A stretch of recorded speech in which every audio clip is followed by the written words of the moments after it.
Teman-teman, kali ini aku pengen sharing tentang keputusanku lanjut studi. Tapi di awal aku pengen menegasikan dulu bahwasanya S2 itu tidak wajib, teman-teman. Yang wajib itu adalah tidak berhenti belajar. Ada banyak sekali anggapan miring terhadap kecerdasan perempuan. Ada anggapan bahwasanya perempuan itu semakin tinggi gelarnya maka akan semakin sulit untuk jadi istri yang taat. Perempuan itu kalau semakin cerdas maka dia akan semakin mendebat suaminya. Bahkan ada juga suggest hindarilah perempuan-perempuan yang udah S2, S3 untuk dijadikan istri, karena nanti dia akan pegang kendali di rumah tangganya. Dan kalimat-kalimat semacam ini atau ide berpikiran seperti ini ternyata juga banyak akhirnya membuat para orang tua mencegah anaknya untuk lanjut studi, padahal anaknya punya kapasitas. Alasannya ya sederhana, nggak sederhana sih, receh banget alasannya. Bahkan nanti kalau kamu lanjut studi nak jodohmu makin lama.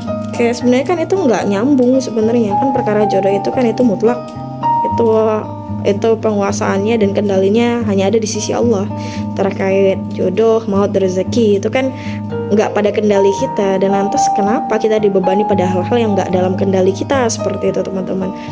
Tapi ya memang anggapan seperti ini itu udah meluas dan hampir-hampir ini jadi satu hal yang kayaknya seragam di berbagai daerah. Kayaknya punya satu prinsip yang perempuan itu nanti juga mengerjakan ranah-ranah domestik. Jadi secara kos rugi banget kalau harus disekolahkan tinggi seperti itu. Ya kita maafkanlah orang-orang yang kurang ilmu dan kemudian menyebarkan satu cara berpikir yang keliru seperti ini di tengah masyarakat.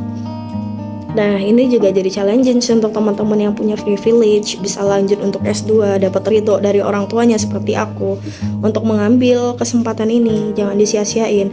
Ya, kita representasi dari para perempuan lainnya yang qadarullah tidak dapat kesempatan ini.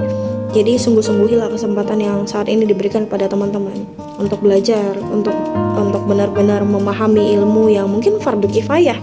Tapi ya kalau kata ustadku, kalau ilmu itu fardu kifayah bagi kita dan kita memilihnya, maksudnya ilmu itu fardu kifayah sifatnya, dan akhirnya kita memilih untuk mengambil penjurusan pada ilmu itu, ya berarti kita menjadi wajib untuk memahami ilmu itu. Artinya fardu kifayah, fardu ain jadinya buat kita. Aduh, maaf kalau belibet teman-teman. Ya pada intinya aku hanya ingin menyampaikan kepada para perempuan-perempuan yang terjebak pada insecurity seperti ini, atau pada laki-laki yang insecure dengan perempuan-perempuan cerdas, ayolah kita kembalikan pada cara berpikir yang benar, bahwasanya semakin cerdas perempuan dia akan semakin mampu memposisikan dirinya. Yang keliru itu sebenarnya bukan pada taraf kecerdasannya, tapi pada ego yang tidak bisa dia kendalikan.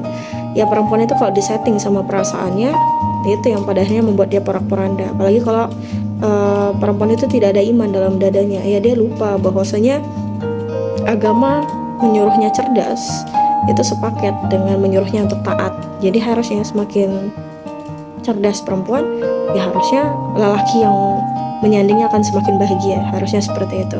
Itu aja deh dulu teman-teman. Barakallahu fikum.